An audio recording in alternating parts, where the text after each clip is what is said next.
Okay, everybody, the time has finally come. It's March 16th, so technically Beauty and the Beast comes out tonight at 7 p.m. and I am about to go to the theater right now to see it. I am so excited, and I'm gonna tell you all my thoughts right here on Real Reviews. Changing it up a little bit with the way that I do my reviews. We'll see how this goes. Look, there she goes, that's going strange, no question. Dazed and distracted, can't you tell? All right, on my way to the theater and getting in the mood.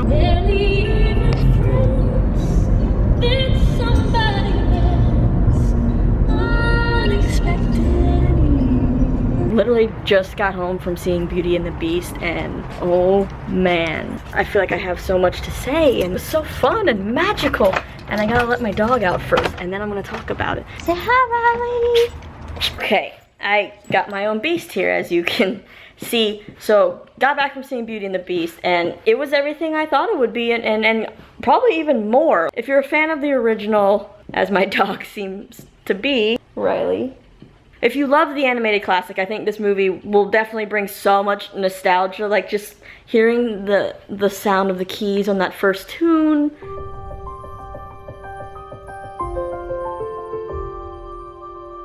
Just brought me back to childhood. Obviously, the storyline is pretty much the same, but there are little tweaks throughout, and you'll notice them.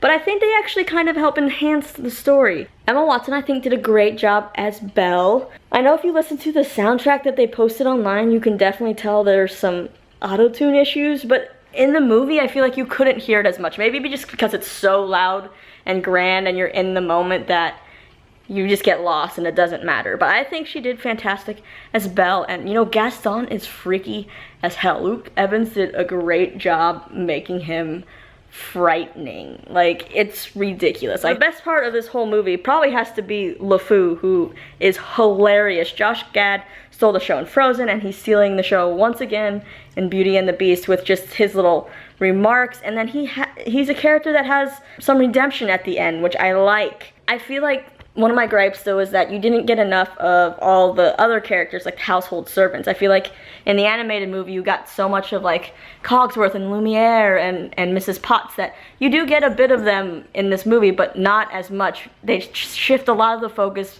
back to, you know, Beauty and the Beast, hence the title of the movie. But you do get some rounded out parts of those characters. You get some of their backstories, and you get to see them more in human form than you did in the animated movie. The soundtrack is amazing, per usual.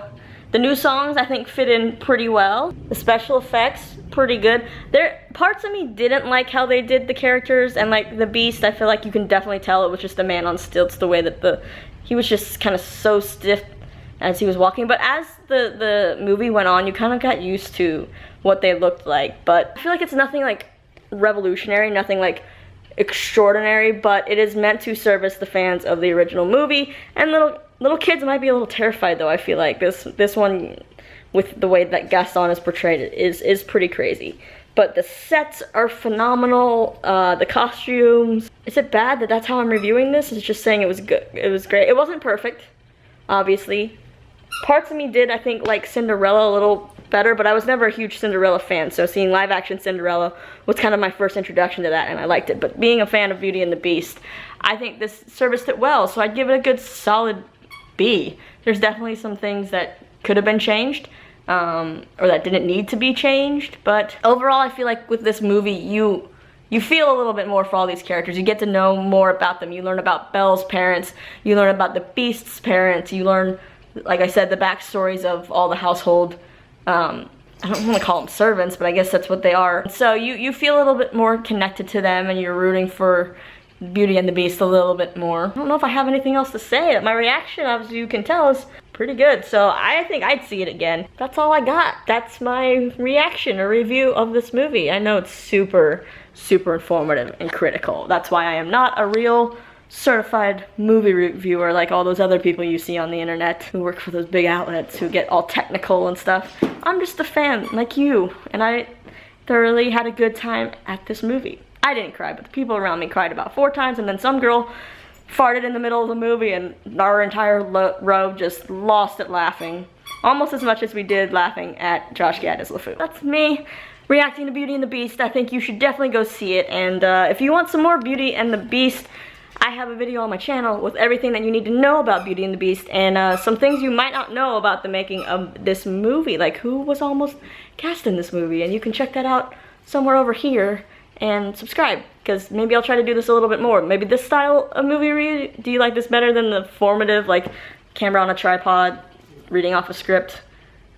I get a little rambly when I, don't have a script, but whatevs. Anyways, check out more of stuff on my channel over here. Subscribe. My name is Lisa, and I will see you guys next time at the movies. Say bye, Riley.